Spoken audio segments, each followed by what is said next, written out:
Okay. So I wanted to show you something that I thought you needed to explain to me. This is something I was trying to build once, just to understand how a joint might work, right? And in fact, it's not a tensegrity, it's something else.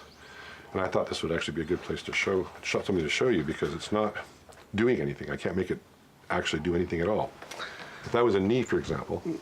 Right, you're stuck with this, and the problem is that we just don't have the flexibility in these structures, and if you build it out of non-tensegrity structures, it just doesn't work. So these are the ligaments and tendons and the muscles, but they're not actually doing anything. They're stuck. They're not doing anything. So it's immobilized. So how do we unstick it? Well, you need to pass your forces through the tension structures, not the compression structures. That's what I'm doing here. I'm pushing things through the compression You're pushing structures. things through it. You got a sleeve over it, but you're really pushing through the compression structures. Okay. Well, in the model we have, it's based on the tensegrity principle that the compression elements are floating.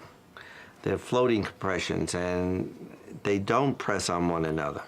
They are pass their forces through the tension elements, and that's how we get motion. But not only motion, you also get stability through it. So you get both. Okay, so here's something that's floating. This is a tensegrity structure, right? This is the classic tensegrity structure. Yeah. In my mind, this is the finite element. This is the building block of biologic tissue.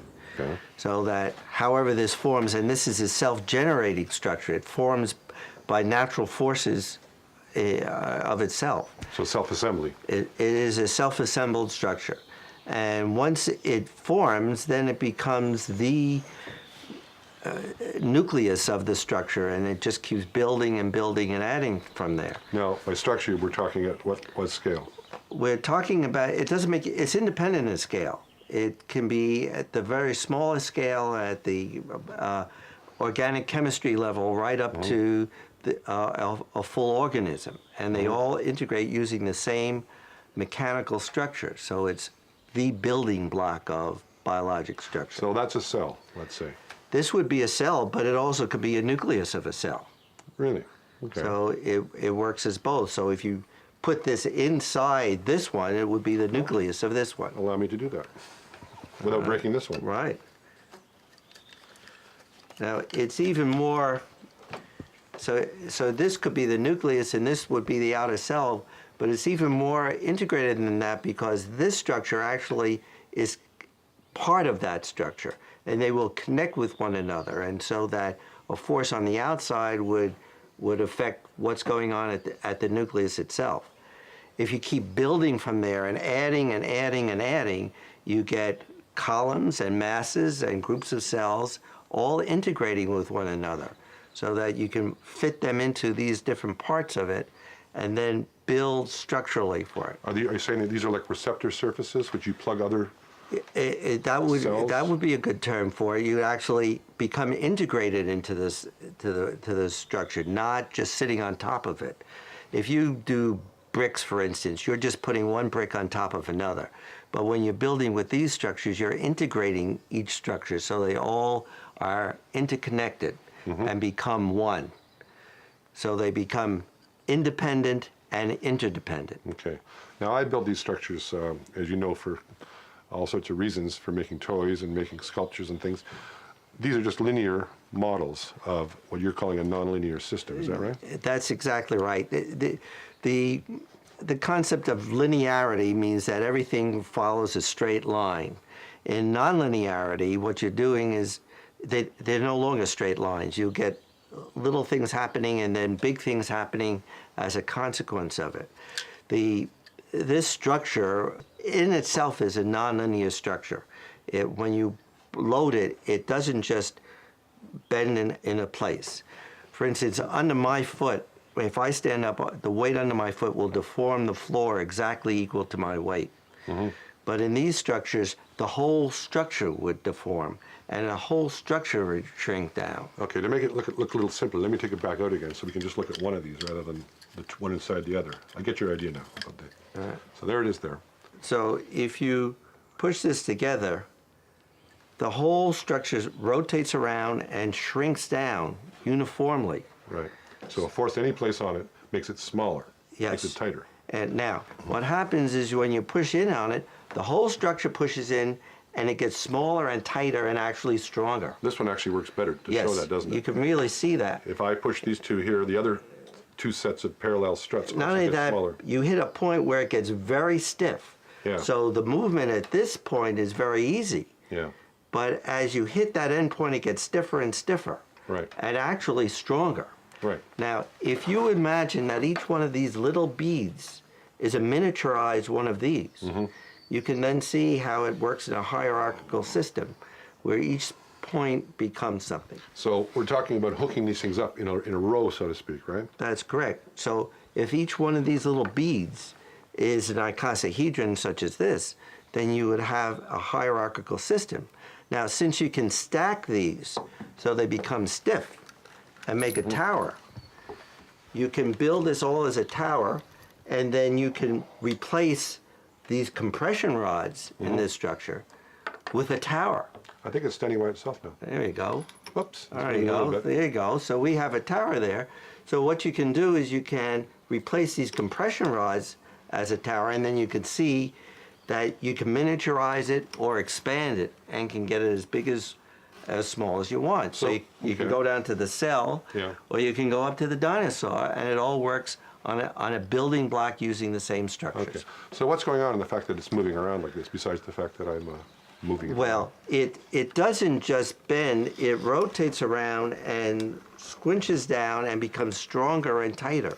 Like this. Yes, but you can then, by changing one of these tight structures or by sometimes tilting one of the stiff structures, you can create movement through the whole system. Which is what I'm doing here. Right, and that works very much like these Jacob ladder blocks.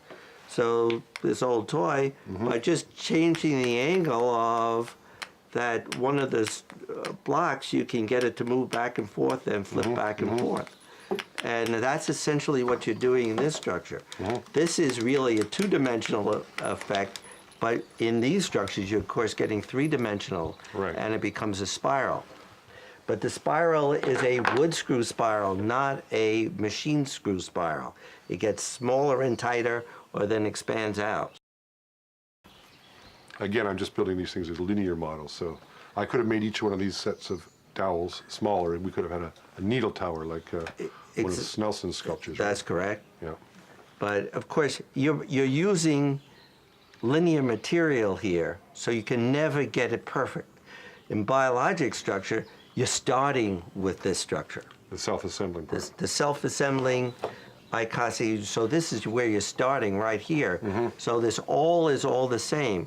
When you're building, you're stuck with having to use, linear models, and we're stuck with Okay, so in a way, this is a column, a tensegrity column rather than a Greek column. That's correct.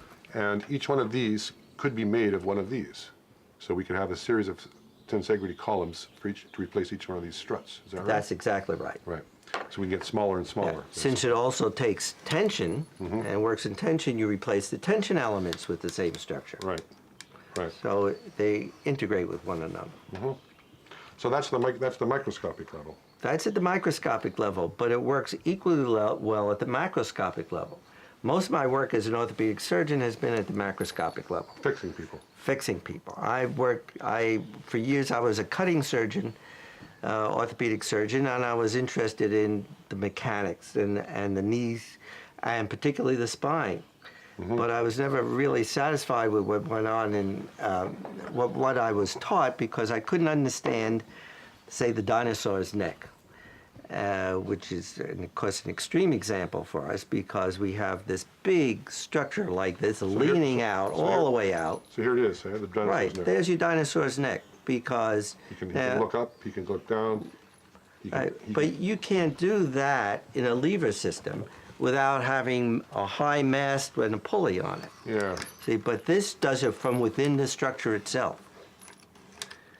Right. So you built here a representation of a neck, which would represent a bird's neck or a dinosaur's neck, and a smaller version, a human neck. How about an elephant's trunk?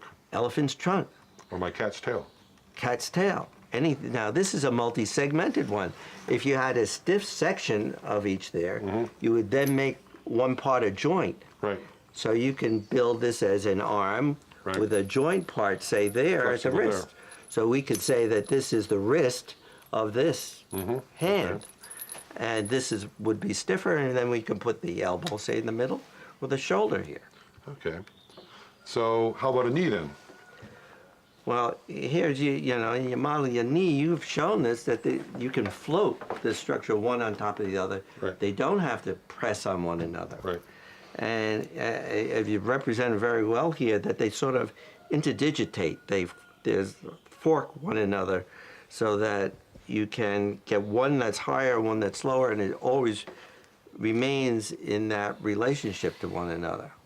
And that seems to be a key element in these structures. Now, when I look at a bone, say a femur, and how it fits together with a tibia, say, it doesn't appear that the condyles are really that passing past each other that much. Not much, but they do. But in the knee, you have the added advantage of having a patella that sticks out in front, which is probably another point in this structure. Yeah. Because since they're all integrated, the tension elements are all part of like it. just adding one of these things to it, like so? That's what it would be, and it would be sort of floating in the softer part. So it would be like attaching this to these ligaments and sitting out there. And you're calling those sesamoid bones, right? Sesamoid just means a bone sort of floating in the soft tissues. Right. But in the tensegrity concept, all bones are sesamoid bones. They're all floating. They're all floating compression Yeah, elements. this is where I have a hard time, I guess, because it's hard for me to envision. I mean, I stand up and it looks to me like my femur's pressing on my tibia.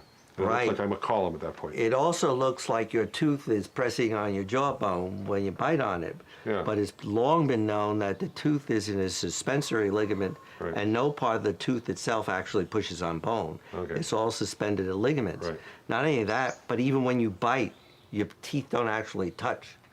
And that's why when the dentist tests you, he puts that black thing in there and he says, bite, bite, bite. Yeah, yeah. And he looks for it to slide back and forth. Okay. Because it really, in the body, hard surfaces don't press on other hard surfaces, otherwise they wear out very quickly. Okay. So I'm curious, though, because the tensegrity structure seems to be really unfamiliar to people. They don't have a real grasp of what it's doing. It's hard to explain. It's hard to photograph. It's hard to... people go... when I first saw one, I went, wow, how is that possible that these things can be floating and not touching? All right. Tensegrity really is a completely new concept in structure, in building anything. No culture prior to ours have ever had this. No culture, ever. No culture. The first real tensegrity structure that was ever used that I can understand was a bicycle wheel. And it wasn't recognized as a tensegrity structure until Buckminster Fuller really did work on it and put it into this whole concept. But if you think of a bicycle wheel, well, let's go back As opposed to a wagon wheel. Yeah, a wagon wheel. A wagon wheel, you have these big heavy spokes and a big heavy rim because you're going to be crushing, and you're really vaulting from one spoke to another. So the rim's going and pushing down Pushing as on it each- rolls and carrying you're a just going compressive force Right, through and the you can, spokes. at any one point in time, you can take out all the other spokes because you're just standing on that one spoke that's pushing between the rim and the hub. I guess you need one on the bottom and one on the top, but it's just a vertical column. Well, you don't essentially. even need the one on above. That's just holding the wheel in place. Okay. It's really just one that works. Yeah. Okay. In a bicycle wheel, you're really hanging from the top spoke. It's a tension spoke. And then the rim would bulge out, and so you have all the other tension spokes pulling it in. Mm-hmm. And what it is that the hub, which is a compression structure, is floating in this tension network of bicycle spokes, which are all under tension, and they're all under constant tension. So that's kind of like that, isn't it? Really? Yes, very much like that. So I've just popped the bicycle wheel into three Right. dimensions. Okay. That's really what you've done. And the rim is also under compression. Mm-hmm. So you have the outside rim in compression, the hub in compression, and then it all floating in this tension network. So what if the rim looks something like this? Well, that's what biology does. Yeah. Because in biology, we don't have the solid rims. This is what we have. We Yeah. have a whole wheel of this, and then if you add that into a third dimension, it would be a sphere of this, Yeah. and then you fill in the middle, Yeah. because we already showed that you do that, and so it's all integrated structure. What you really have done is you've made a truss. A truss is really just a structure that's triangular, fully triangulated. Yeah. And in a triangle, you only have tension and compression at the joints, at the angle, at the points of the joints themselves. You don't have any compression across those joints. And when you build a series of them, you have a truss, and this is well known in truss bridges. But when I think of a truss, I think of a roof truss, say, which is a fixed set of members, and they're all nailed together, and they can't move in any direction at all. It's fixed. But the truss itself means triangle. All we're doing is talking about triangles. Okay. So you do that for the roof because it's a strong structure for a roof. If you take out the cross beam across it, then You've lost your integrity. And you've lost it, and what will happen is the walls will start bulging out. Right. This way, when you have that cross beam across, all the forces are directed straight down. And that's how the trusses work and why they've stayed for centuries. But this is a different kind of truss. Well, this is it's a truss. It still is a truss. It still is a continuous tension, fully triangulated structure. So that you have all these triangles in it, and it's the triangles that make it stable, because only triangles are inherently stable. So you're saying that these triangles here, Yes. these flat triangles, are what's making it stable. That's correct. But again, we have to always think of hierarchy in 3 dimensions. So it's like electrical systems. You have to think of the plug and the whole network and going all the way to the power station. So each of these things are integrated with one another, but they're always a truss, because that's the most efficient way of biology making a joint, because we're only stuck together by spit. It's only surface tension. Spit? Essentially spit, surface tension, the slimy stuff that you have. And so you're not hooked together by any real screwed in hinge. It's surface tension. So the connection between cell and tissue and organ and organism right up and down the line is just by the surface tension. So the body's going to do the most efficient way of hooking together, and that's by a triangle. Okay. These structures have the largest volume for surface area. These ones particularly. Icosahedrons. Icosahedrons. All right. If you put more triangles in it, you get a geodesic, like Buckminster-Fuller geodesic stone, and it looks more and more round. But even a perfect sphere, if it's pushing up against something, will flatten a little bit right at that point. And when it flattens at that point, you become a geodesic. When it's surrounded on all sides, little pieces are going to flatten out, and it's going to adapt to the forces pushing in on it. So all the forces are pushing in on it from the outside, and the forces inside are pushing out, and it's going to equalize out until it hits the perfect spot. Equilibrium. Equilibrium. Okay. So what you have here is this is the most efficient use of that space. And biologic material will always try to use the least amount of material to accomplish the most. Also the least amount of energy to accomplish the most. So this is also the least energy you can do to hold all those forces out. Okay, so what this is just a bunch of those all strung together. Yes, that's Right. all you've done.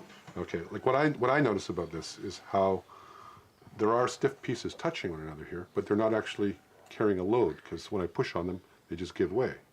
And yet the whole thing seems to carry a load, seems to be stable. That's correct. So how does that work? But you have it's mostly the way you built it, rather than because they can be moved off so that they actually don't touch They're each not other. actually touching. It doesn't require that they touch. But my bones are almost touching one another, according to you. right? Almost touching, But not touching. but not touching. I don't know, it feels like they're touching. It certainly feels like they're touching. Studies that, when I was a cutting surgeon, I actually went and tried to compress the joints across one another, and I could not get the joints to touch unless the ligaments were all cut. You mean you were at an operation in progress? And an operation in progress. I was doing an arthroscopy on exploring. An arthroscopy is when you take a little scope and put it in the joint. Yeah. So we had the arthroscope in the joint, and I actually had him on a tilt table and stood him up and looked in the joint, and the space remained. The meniscus, everybody knows about the meniscus in knee joints, the meniscus didn't squish down, it wasn't flattened at all, and the space remained. And you say, well, maybe there's fluid forces that held it apart, and that's, well, when you do arthroscopies, you have these little petcocks that you put in because you're irrigating the area, and you open up that petcock, and there's no resistance, and these knee joints stayed apart.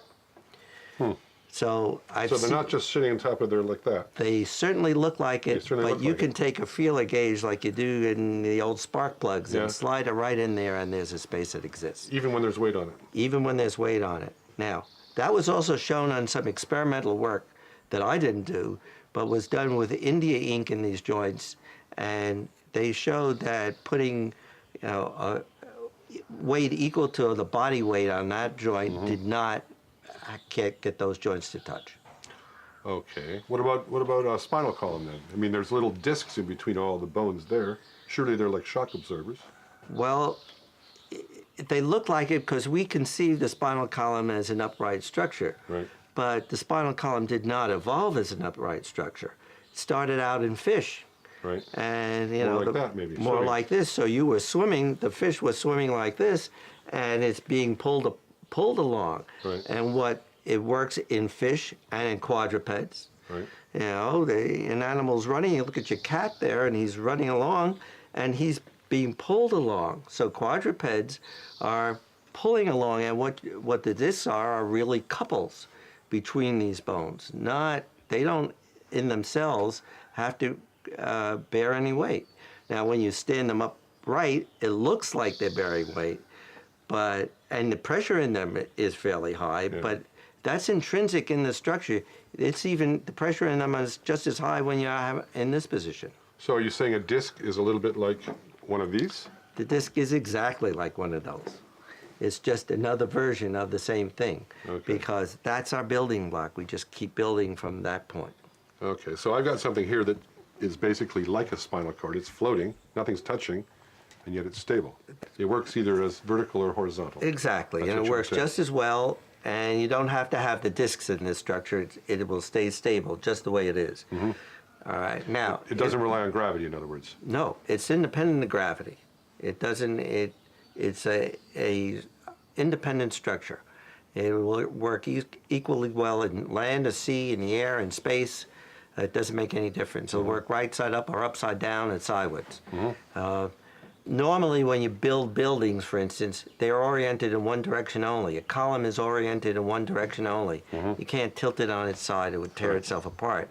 But these columns, it doesn't make any difference. Once you build it, all the compression elements remain as compression elements, and all the tension elements remain as tension elements, and it just keeps functioning in any position in any way you want to use it. All the tension elements work all the time together.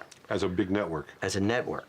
And that's integrated through the whole system, right from the smallest cell integrating into all the other cells. Suppose we have this as our spine, and then what you want to do is you stick a leg on it, but you can stick legs and arms on it, but when you do that, they don't just stick on. Now, if you put a flagpole on the side of a building, it's just stuck on there. And right at that junction, there's a tremendous amount of force. You have the lever forces. There's a hinge. It becomes a hinge, and you have to make that hinge rigid. But in these structures, these limbs integrate into the whole system.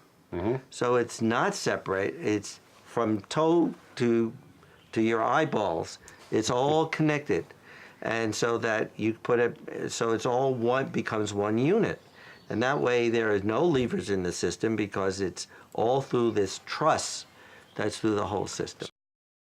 This is Albert, who really represents just what you did, and it shows that this whole structure is connected through a continuous tension network.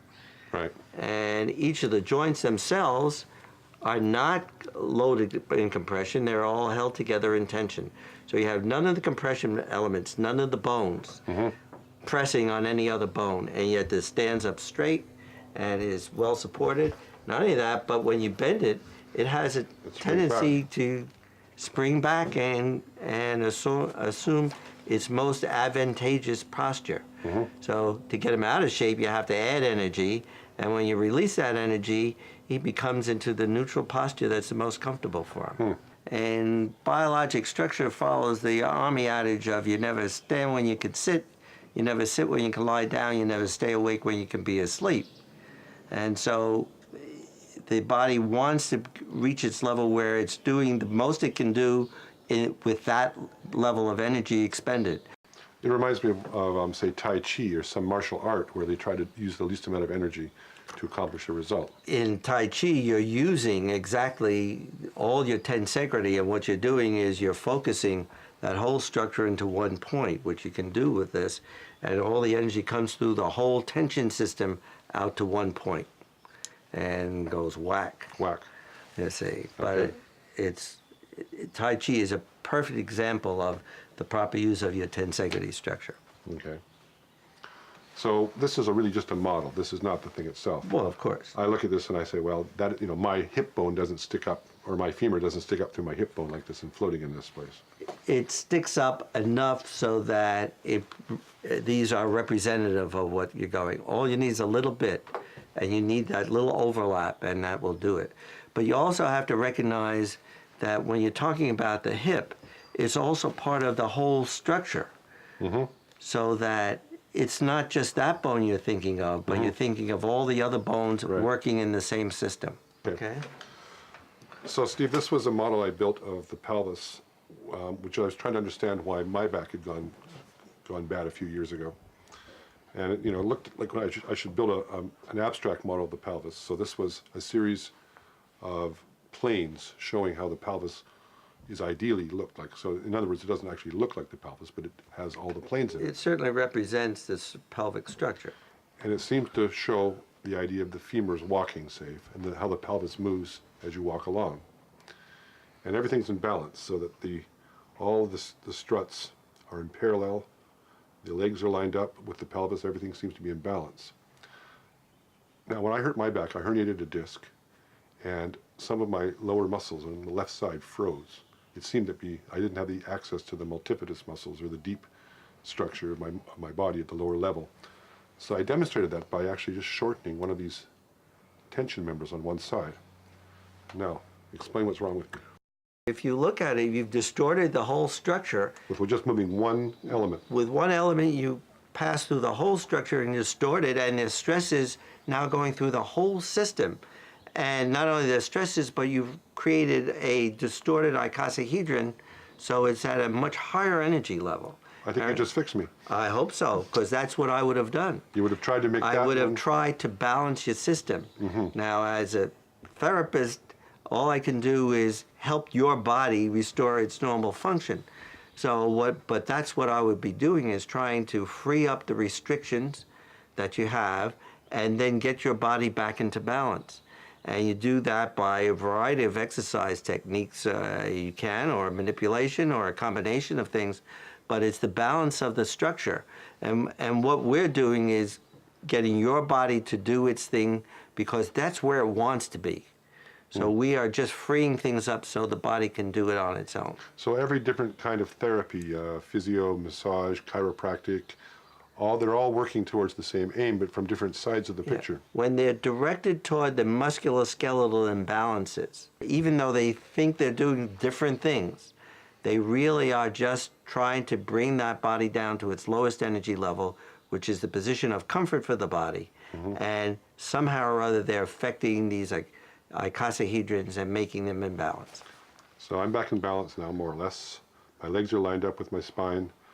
My pelvic bones are parallel, and I can walk again. Look at that. And all's well with the world. Good.